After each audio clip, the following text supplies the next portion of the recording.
Happy Monday, everyone. We are back in the month of October. I hope you enjoyed the resurrection stories that are coming forth. And guess what, guys? I have another resurrection story. I have been wanting to get them on my porch to have a chat, and they hesitantly said yes. And I have to bring these people forth because the stories are too good to share with just their friends and family. We need people here at the Widow Walk to also hear about this lovely story. And this is Lynn and Howie, and I'm going to let them share their story, and I will interject here and there. But I have to say, a first happened for me, and that what I got to do something for the first time twice this year, and we're going to hear from them too later in November. But Howie remarried this year after 10 years, right? Mm-hmm. And he gave me the opportunity to sing at their beautiful ceremony, and that story is under Resurrection Stories on the website, but the written version is good because Howie is a proficient writer. But I think video and really seeing them speak about this is even more powerful and impactful. So I'm going to hand this over to them and let them share a little bit about how you knew Lynn, and also maybe a little bit of the encounter of where it shifted from friend to wife. Yeah. Or soon to be wife, now wife. You take that away. Okay. Maybe a backdrop first. That's good. Which is, I was married for 45 years, and quite a wonderful relationship. And my wife, Linda, who many of your viewers probably know, developed glioblastoma. And we got that diagnosis a couple months after my dad died. And so this was pretty bad stuff going on. And she had 3 brain surgeries in the ensuing months. And after that 3rd surgery, everybody in the family knew she was terminally ill. And she said, "Howie, sit down. I want to talk with you about something." And she said, "After I'm gone, I want you to be happy. I want you to meet someone and have a meaningful, happy life." And I immediately said, "The chances of that are just about nil." And I really don't see that happening.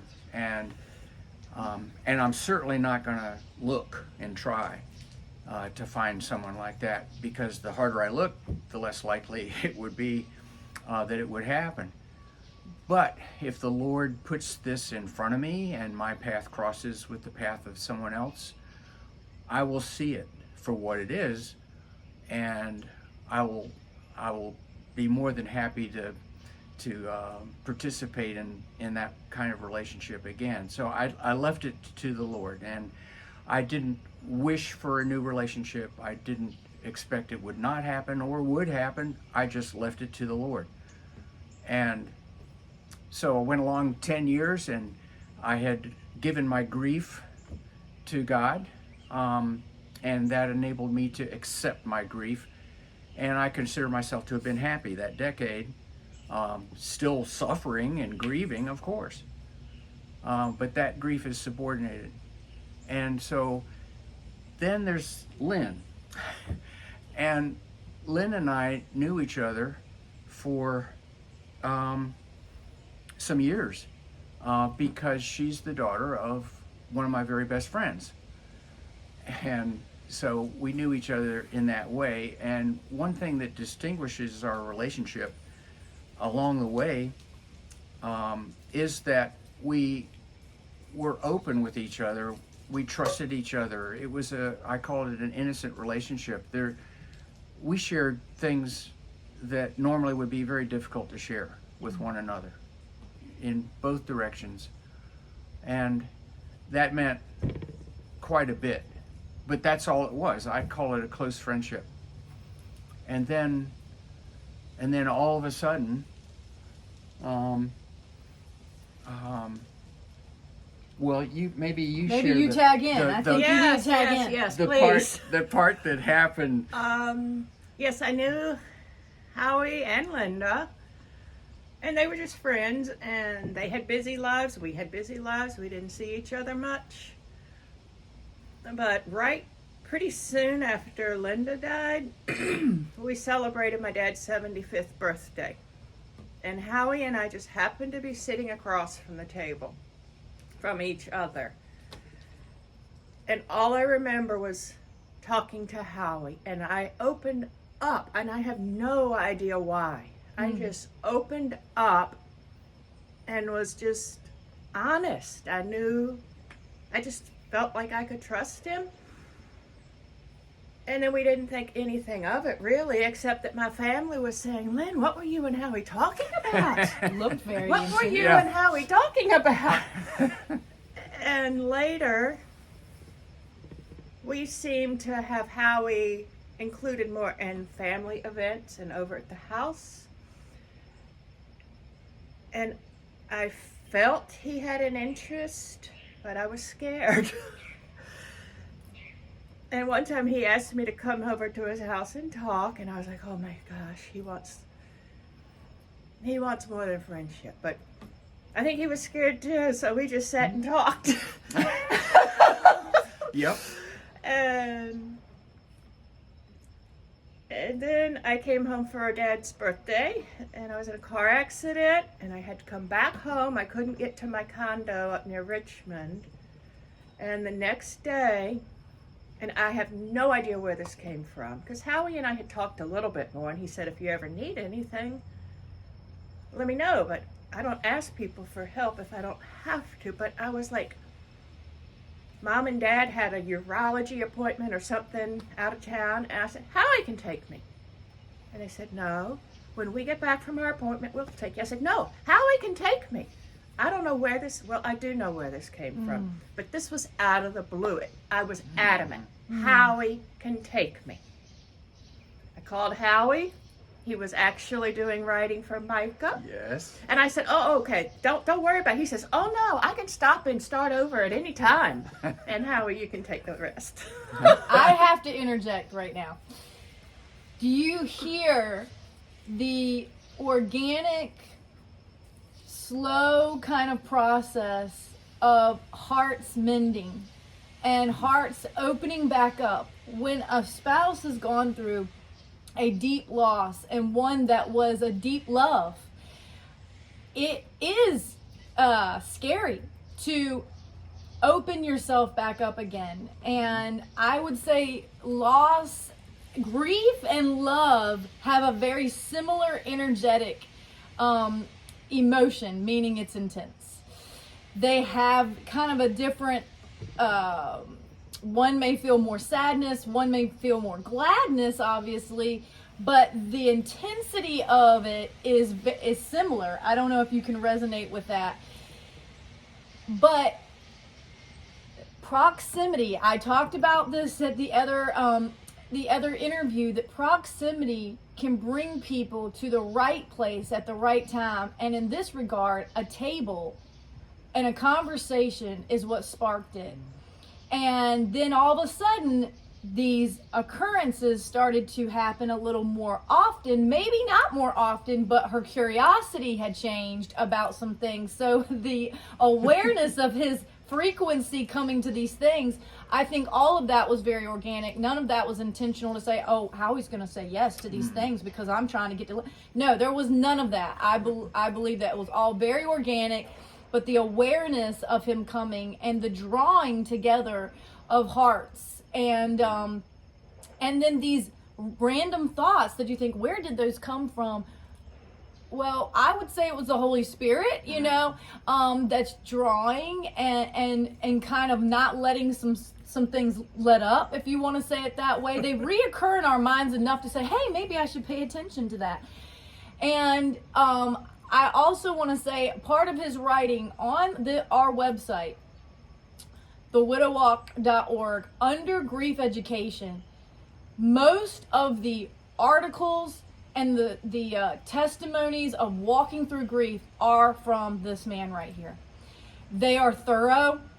They go into a lot of things. He takes this very seriously, what he has walked through, and he has walked with a lot of other people through losses, holding their hands in those final moments of breath, even. And he has taken it to heart and sat down and put it to words, and it is worth reading, y'all. If you are wondering how do you do it, go under the grief education tab, print these things out even, and hand them to folks who may be going through a hard time, because Howie has been through it, and he's written it in a way that you can hear his voice. My writing style is different than Howie's, very different, I would say. But at the end of the day, we've found that the Lord has been here he's been near and dear to the brokenhearted. We have found his presence and his nearness to have brought a level of comfort that was a higher measure of comfort, and his nearness in these, for you 10 years, 7 for me, than we ever did, for me personally, in my marriage. I have evidence of his presence, and he gifts us the opportunity to, it says, if you find a wife, you found a good thing. That's what the scripture says. And he said, how can I find a good thing again? I mean, this odds are seem pretty slim. And yet, he didn't rush the process. He did not compromise and remarry for being lonely, if we want to say that. For fear of being alone, he did not compromise to wait for not just the right thing, but the God thing. You said a word a while ago, intentional, that there was no intentionality about it, and I latch onto that word as a theme throughout this whole thing. I was driving her back up to the airport, and she was going to be heading back to North Dakota to return to her operating room nursing job. And we were there way early, and so we sat in the car in the parking lot and talked for an hour more an hour, maybe it was an hour and a half. Yes. Or something, and it was just pure earnest, loving communication. It wasn't blubbering about love, and it wasn't that. It was, we enjoyed each other's company, and we talked about meaningful things. And then in the weeks and weeks after she was back at her job, we stayed in very close touch by texting primarily, and the relationship just deepened. Here we are, all those miles apart, and the relationship deepened. And we came to a point where we knew we needed to be life partners. And in reflecting on all this, at every step, there was no intentionality. We didn't plan this. We didn't try to leverage or maneuver, manipulate each other. There was no gaming. There wasn't, oh, how am I going to get her to love me, or she thinking, how am I going to get him to? Is none of that. It just happened. And so it would be easy to say this relationship came out of nowhere. But that may be the title here today. We know that is totally false. Right. We know the source of this. Yes. As a divine gift. Divine intervention, for sure. Absolutely. A divine encounter, I like to call these types of moments. It was a divine encounter. And he saw her in a different way, and you saw him in a different way. Yes. Because when you're friends for a certain amount of years, and I've heard this, I've heard where like for high school friends, went their own way, did their thing, lived life, never married, and then all of a sudden saw each other at a wedding. Yeah. And something flipped. Boom. And something switched. And you're like, Yeah. you know, maybe I should look at this again. And that's scary, you know, because if you were friends first, you don't want to mess up a friendship. But what better foundation for a marriage than a friendship? That's really what we're looking for here. We're not looking for just, and he said life partners. I love that because you're doing life together. Yes. You're doing life. This is not he has roles, she has roles, and you're going to just play your part and do this kind of coupley thing. That is not what's happened here. Can you speak into that? In the car when we were talking, Howie said he wanted to develop a deeper relationship, and was I willing?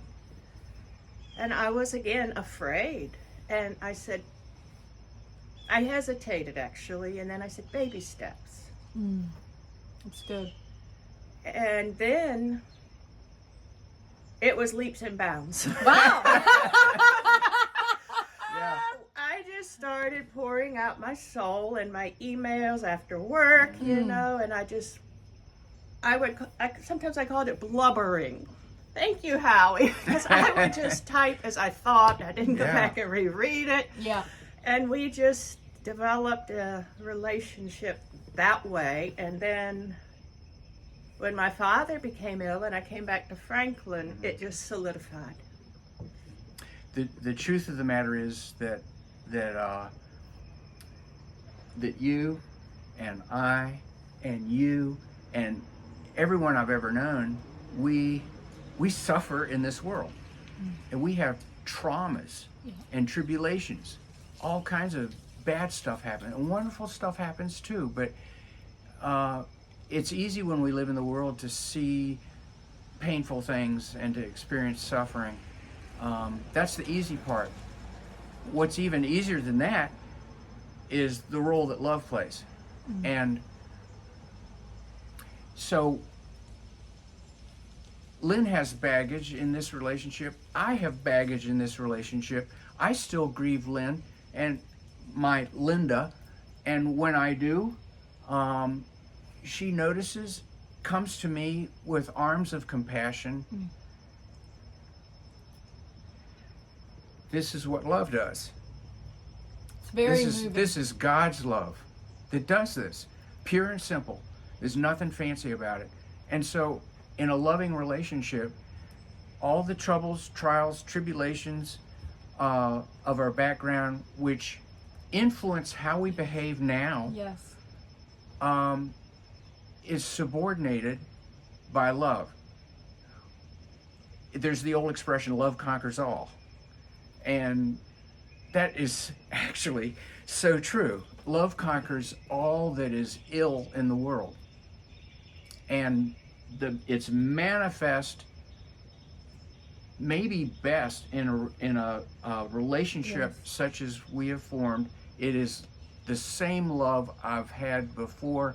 It is love resurrected. Yes. You know, the notion of this, it's God's love, and that can be resurrected. And I want to encourage you with what they're saying. So our insecure self, or the insecurity of our story, is that we carry baggage. And what I want to encourage you listening here today is that the preparation for this union needed the baggage that came along with it, to have the condition of the heart, to be able to capture the moment now without all the junk, as he was saying, the manipulation and all these things. But what I'm here to tell you is that the history of their story was preparation for such a time as this. And their capacity to love is different now because of what they've walked through. And it makes this feel so much more special. We don't waste the time. When you've walked through loss, every day matters. every day matters anyway. But the reality of that is so much realer to us that he's not going to take Lynn for granted, y'all. I can speak that right now. He is thankful every day that the Lord was willing to bring a gift, and that gift is a person, and that person has a heartbeat, and that person has a brain, and he gets to hear how that brain thinks, and he gets to walk with her, dance with her, go to the park with her, all these simple everyday living moments that for a time were not really part of his daily living anymore. And some things may have had to die. But this is a story of resurrection. And that means that the hearts woke back up. And the hearts connected at a level that may have never been before. And that's scary, to be honest. When you open yourself up to something vulnerable and you say things that you don't even feel good about saying, and may even feel ugly sometimes of your past because of regret or shame or embarrassment or fear of rejection. The fear that if I am truly myself, my true version of my past, who I am in my present, things you may not even be happy about yourself in your present, you're giving all those pieces over and saying, will you still love me if I really get to the core of myself? This is the highest human experience, I believe, and really what every human is looking for: to be seen, to be known, and to belong. And I think the fullness of that living on this earth is marriage.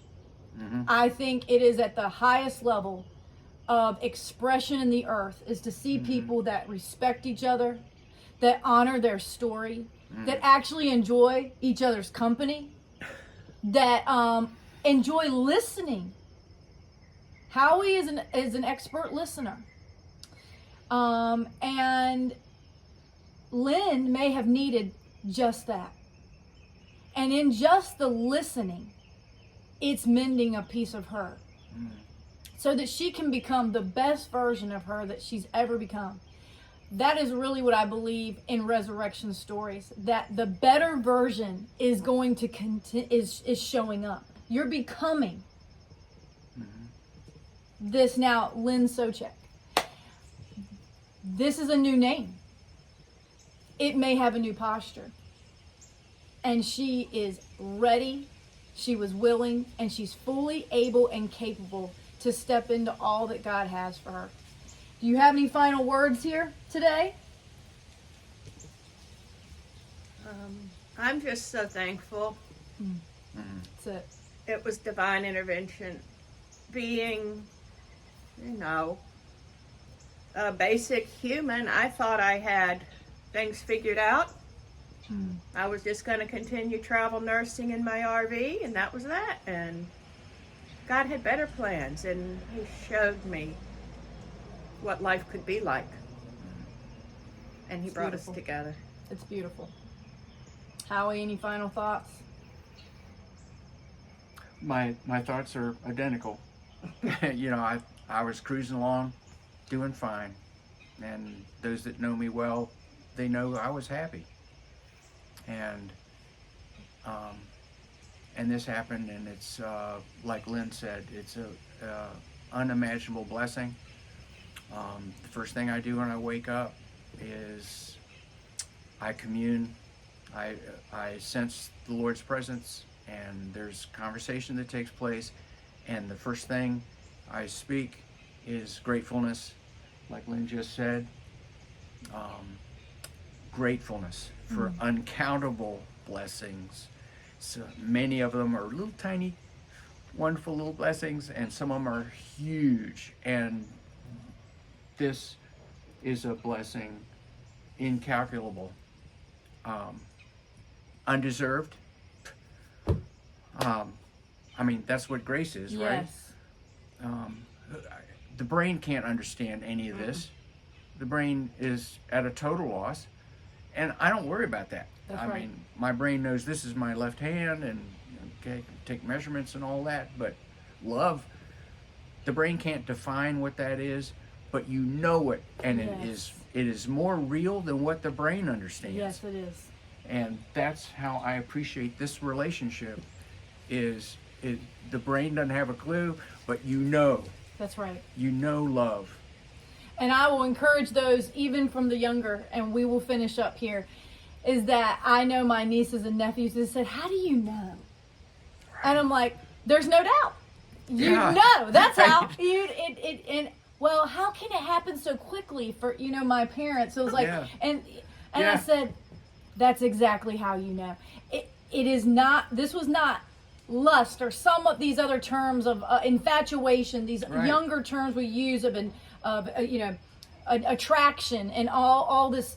No, this is a mature type of love where it was organic, it was intentional, it was considerate of the other, and when she was in need, the mind said, call. It may have been the heart, and the heart communicated to the brain, and the brain was confused about what the heart was saying, but she leaned into it, and here they are today. I just have to encourage you, take the risk, y'all. Put your heart back out there, because yes, he said he thought he was doing fine.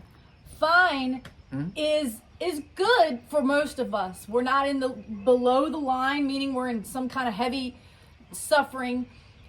Was he at the pinnacle? No, he wasn't at the pinnacle either, but it was better than maybe some past years. So ultimately you become content with where you are, and I believe that that's the Lord's doing also, that he was patient, that he learned how to find love and contentment in the midst. And the presence of the Lord, communing with him daily, was critical for that. And then he gave Howie the gift that will continue giving until the day that they walk on to the other side. So thank you all. I hope you can feel the love. I'm smiling because I feel so happy just being beside him. I feel the joy. And it just gives me joy to know that people are what makes this world so amazing. That they say hurting people hurt people, healing people heal people. Well, love pours out. This couple is going to be out and about. They are caring for neighbors. They're doing all sorts of stuff. Well, two can put 10,000 to flight. One, maybe 1,000. Two.